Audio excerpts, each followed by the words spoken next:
Okay, now I'm back inside after my survey, and something occurred to me during that video that I think is important to mention. So at some point in the middle of my survey, a person who I know stopped and just asked me if I was videoing.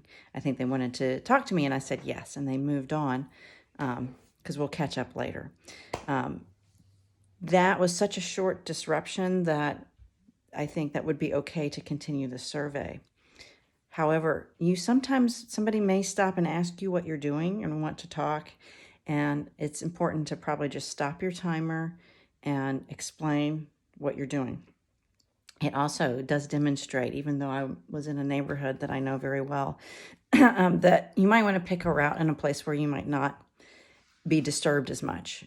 So sort of finding that balance on a nice route that's close and a route where you're going to get less disturbance. If somebody does stop and want to talk, I usually just turn off the video.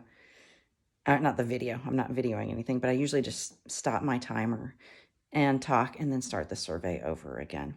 But if you're doing your survey during the early hours when you're supposed to do the breeding bird survey, the disruptions tend to be very minimal. So just something to keep in mind. Sometimes somebody might be asking you what you're doing.